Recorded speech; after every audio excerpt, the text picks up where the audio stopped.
नमस्कार, मैं हूं आपका दोस्त विनोद शर्मा और आप देख रहे हैं भिवानी अपडेट।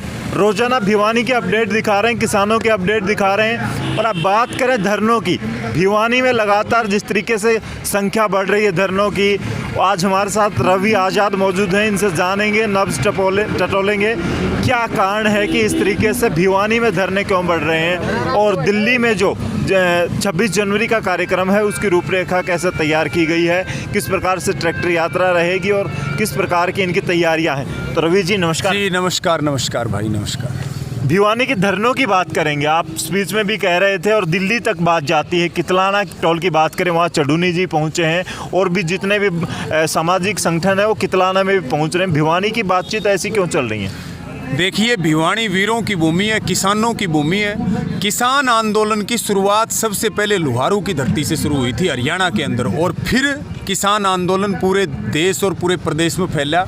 ये एकमात्र ऐसा गढ़ है भिवानी ज़िले का पूरे देश प्रदेश में जो किसान आंदोलन का जनक माना जाता है। और चाहे जवानों की बात हो, चाहे किसानों की शहादत की बात हो, चाहे खेलों की बात हो, और चाहे वो राजनीतिक और सामाजिक क्षेत्र हो, ये ज़िला हमेशा आगे कदम बढ़ा करके हरियाणा को भी और पूरे देश को भी आगे बढ़ाने में अपना अहम योगदान यहाँ के बेटे, यहाँ के भाई देने का काम करते हैं। और उसी के तहत आप देखेंगे कि किसान आंदोलन में पंजाब से जो क्रांति शुरू हुई और हरियाणा उनके साथ मजबूती के साथ खड़ा हुआ, आज पूरा देश इस जन आंदोलन इसको बना चुका है। उसमें आप देखिए हरियाणा की भागीदारी बहुत बड़ी है, लेकिन मैं मानता हूं कि भिवानी की भागीदारी ने रिकॉर्ड तोड़ने के काम किए, और इसके लिए यहाँ के हमारे संघर्षशील युवा और किसान भाई विशेष रूप से बधाई के पात्र हैं कि वो फ्रंट में रह करके आंदोलन को लड़ने का काम कर रहे हैं।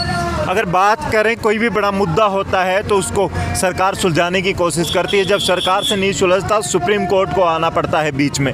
कल वाली बात करें, सुप्रीम कोर्ट में याचिका दायर की गई थी, उससे पहले चल रहा था मसला, यूँ लग रहा था कि सुप्रीम कोर्ट कोई ऐसा फैसला लेकर आएगा जिससे किसान अपने घरों को जाएंगे। जो लाखों लोग उस रोड पर बैठे हैं जहाँ पर पान की पिचकारी थूकते थे लोग, वहाँ सोने को मजबूर है वो गरीब किसान।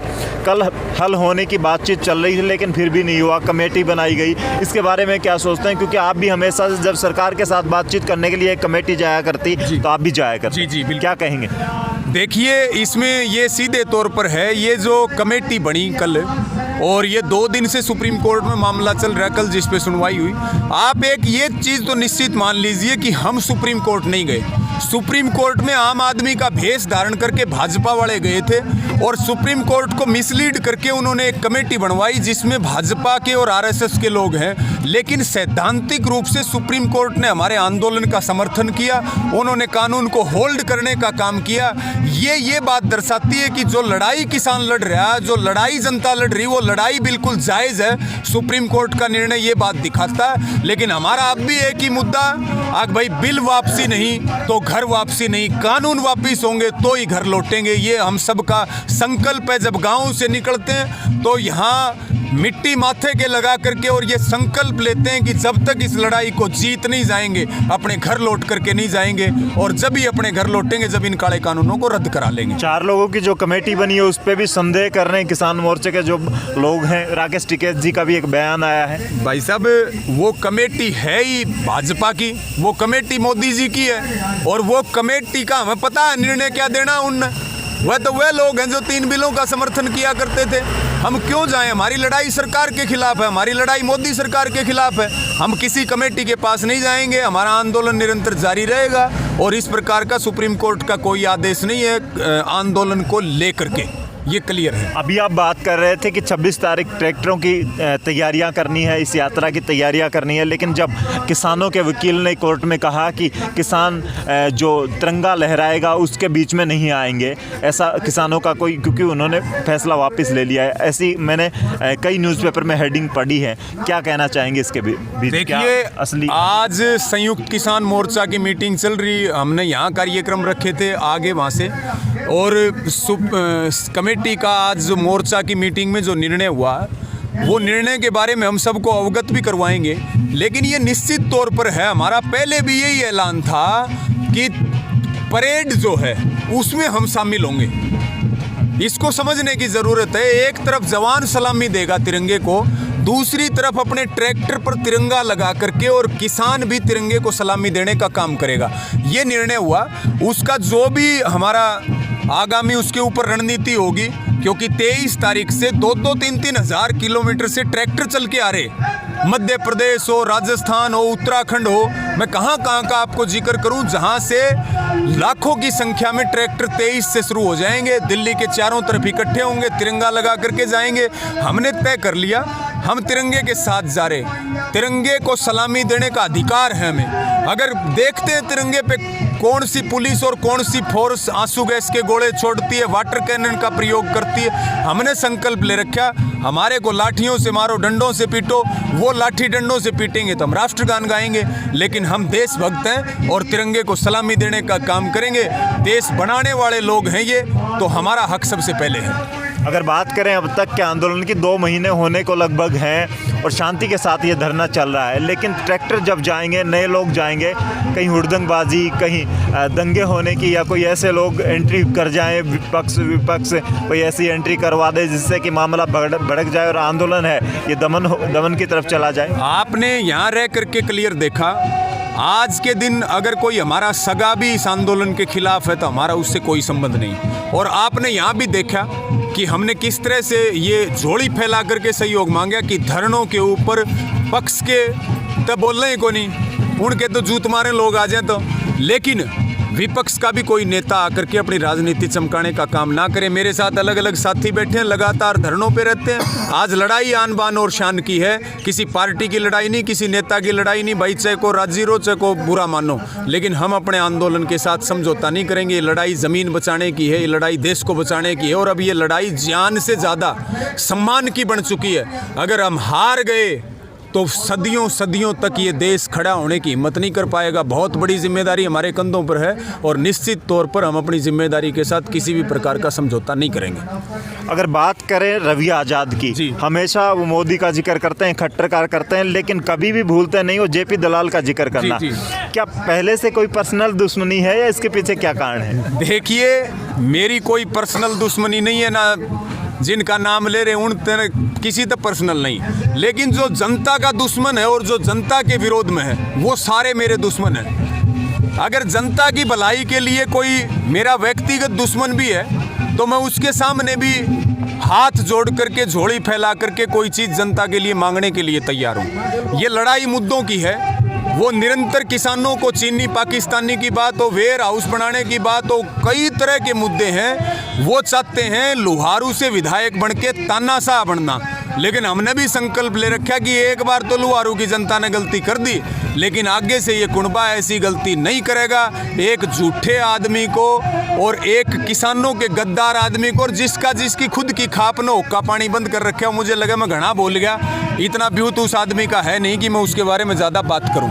जी, मैं लास्ट में आपसे एक बात पूछना चाहूँगा कि किसान आंदोलन में शांति इस प्रकार से कैसे बनी हुई है और अब तक कौन मैनेज कर रहा है? कोई MBA वाला स्टूडेंट भी मैनेज नहीं कर पाता और ऐसे बोले वाले किसान मैनेज कर रहे हैं। किस प्रकार से इसके बीच में किस प्रकार से इसको चलाया जा रहा है? देखिए, ये किसानों का आंदोलन है और किसान देश की असली रीढ़ है। और किसान के आंदोलन को आपने देखा, यहाँ कोई भाई हमारे कुनबे में MBA भी हैं, सारे पढ़े लिखे हैं, लेकिन किसान खुद MBA से बहुत बड़ी चीज़ है। जो धरती में अनाज पैदा करके देश का पेट भर दे, उससे बड़ा मन लग कोई शिक्षार्थी, कोई शोधार्थी होगा। तो आप देखिए, हर चीज़ मैनेजमेंट के साथ हमारी चल रही है, शांति से चल रही है, बिना किसी राजनीति के चल रही है, बिना किसी चेहरे के चल रही है, क्योंकि ये लड़ाई जनता ये समझ चुकी है आज़ादी के बाद कि भाई यह लड़ाई तो इब का असली शुरू हुई है। आप ये देखिए, मैं आपको एक छोटा सा उदाहरण बताऊंगा।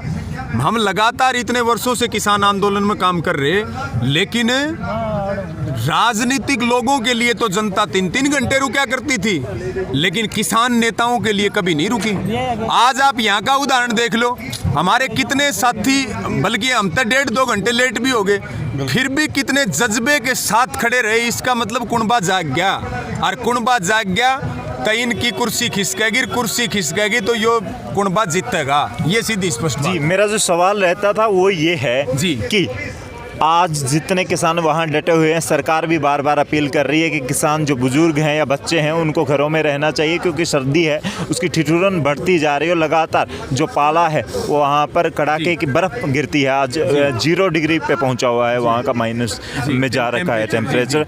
अगर मैं बात करूँ, वो लोग जो शहीद हो रहे हैं, आप बात करते हैं, जो लोग जो घर चलाते हैं वही लोग वहाँ मौजूद हैं, वो कहीं ना कहीं शहीद हो जाते हैं। अगर बात करें, वो चले जाते हैं इस संसार से, उनका कौन हितैषी होगा, उनके परिवारों को कौन संभालेगा? क्योंकि अगर किसान जीत जाते हैं तो किसानों की जीत हो जाएगी, अगर सरकार जीत जाती है तो सरकार की जीत हो जाएगी, लेकिन उन परिवारों को कैसे संभाला जाएगा? क्योंकि आप भी कमेटी में हमेशा मौजूद रहते हैं, उनकी सुरक्षा की बात करें, परिवारों की सुरक्षा की बात करें तो कैसे सोचा जाएगा उनके बारे में? देखिए, हमने इसके लिए तय करा कि जो हमारा संयुक्त किसान मोर्चा है वो आंदोलन के अंत में, आंदोलन के विजयी होने के बाद हम सब संगठित होकर के सब बैठेंगे और हम अपनी तरफ से आर्थिक रूप के सहयोग की बात हो वो भी हम एकत्रित करके, जो डोनेशन वगैरह जो आ रही, तो हम ये कोशिश करेंगे कि जितने हमारे शहीद परिवार हैं उनकी ज़्यादा से ज़्यादा विजय, आंदोलन की विजय होने के साथ ही उन परिवारों को आर्थिक मदद दी जाए। ये हमारा पहले से निर्णय हो रहा है। दूसरी बात, हमने सबसे अपील भी करी है कि वो सीधे तौर पर शहीद परिवारों,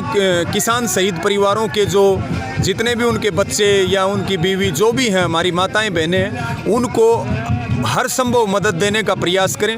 और हमने ये भी अपील करी कि जिस परिवार से शहीद हो गया, अब वो परिवार हमारा सबका है, तो जहाँ जैसी ज़रूरत पड़े सारे मिलकर के उस शहीद परिवार की अंतिम समय तक हम अपनी जिम्मेदारी समझ करके हम कोशिश में लगे रहेंगे। और हमें भरोसा है, ये दानियों का देश है, किसानों का देश है, जवानों की भूमि है। हम अपने किसी भी शहीद परिवार को किसी चीज़ के लिए जीवन में कभी परेशानी नहीं आने देंगे, ऐसा हम मान के चलते हैं। आप बार बार 2024 की बात करते हैं और कुछ जो नेता जिन्होंने पहले चुनाव लड़ा, राकेश टिकैत भी बार बार बात करते हैं 2024 तक चलेगा आंदोलन, 2024 तक चलेगा। क्या चुनाव का मुद्दा है कि 2024 में बीजेपी को हराना है, या फिर हल कैसे निकलेगा? अगर हल की बात करें, क्योंकि आप बार बार कमेटी में जाते हैं, सरकार से बातचीत होती है, हल कैसे निकलेगा इसमें? देखिए, हल की तो बात बता रहे, हल तो सरकार काले कानून वापस ले ले, MSP का कानून दे हो जाएगा हल। और नहीं तो हल नहीं करेगी सरकार, तो सरकार का हल हम करेंगे, और वो तो 24 में होगा ना, वो तो 24 में होगा। ज़रूरत पड़ेगी तो देश पहले भी कर देगा, लेकिन कोई भी हो, कानून वापसी नहीं तो घर वापसी नहीं। कानून किसी कीमत पे नहीं माने जाएंगे, चाहे एडी चोटी का जोर लगा लो, चाहे को कितनी झूठ बोल लो, कितना तोड़न पाड़न की कोशिश कर लो। आता हरियाणा की सरकार ने और ये मोदी सरकार को हम बता देते हैं, और लगातार ये हरियाणा की सरकार, केंद्र की सरकार किसानों के बीच हिंसा फैलाना चाहती है, जिसको लेकर के हमारे युवा साथी किसान भाई पूरी मुस्तैदी से डटे हुए हैं। ये जात पात का झगड़ा, ये भाईचारे को तोड़ने की बात करके, उत्पात हिंसा करवा करके ये आंदोलन को कमज़ोर करना चाहते हैं। ऐसे इनपुट्स बार बार हमें मिल रहे हैं। बहुत सारे ऐसे संदिग्ध लोगों को हम पकड़ते हैं जो सरकार की साजिश का एक बड़ा हिस्सा, लेकिन ये जितनी साजिश फैलाएंगे उतना ये कमज़ोर होंगे, हम उतना मजबूत होंगे। और निश्चित तौर पर मैं ये मानता हूँ, समय चाहे जितना लगे, बलिदान चाहे जितना हो, लेकिन अब लड़ाई कानून जीतने की भी है और लड़ाई लोकतंत्र बचाने की है। हम स्वामीनाथन आयोग रिपोर्ट मांग रहे थे, ये अडानी नाथन रिपोर्ट और ये जो अंबानी तंत्र स्थापित करना चाहते हैं, ये किसी कीमत पर नहीं मानेंगे, ये सीधे तौर पर स्पष्ट है जी। तो आपने देखा किस प्रकार से रवि आज़ाद जो हरियाणा के भारतीय किसान यूनियन के युवा के प्रदेश अध्यक्ष हैं, उनसे बातचीत की। उन्होंने बताया कि जब तक बिल वापसी नहीं होंगे तब तक घर वापसी नहीं होगी, और उनका जो ये स्थिति संभाली है, उन्होंने बार बार कमेटी के रूप में जब जाके सरकार से बातचीत करते हैं, वो सब उनसे पूछा और क्या हल होगा और क्या किसान का हल लगातार वहाँ रुका रहेगा, डटा रहेगा, क्या सरकार करेगी, क्या किसान करेंगे, वो बातचीत हुई। और 26 तारीख की जो बातचीत थी वो भी आपके सामने हमने रखी है। तो ऐसी अपडेट हम आपके बीच में लेकर आते रहते हैं। इस वीडियो को अगर पसंद आई हो तो इसको लाइक करके शेयर कीजिएगा, और वीडियो को देखने के लिए, बार बार हमें देखने के लिए सब्सक्राइब कर लें यूट्यूब पर, और चैनल को फॉलो कर लें फेसबुक पर। तब तक के लिए धन्यवाद। राम राम, जय हिंद।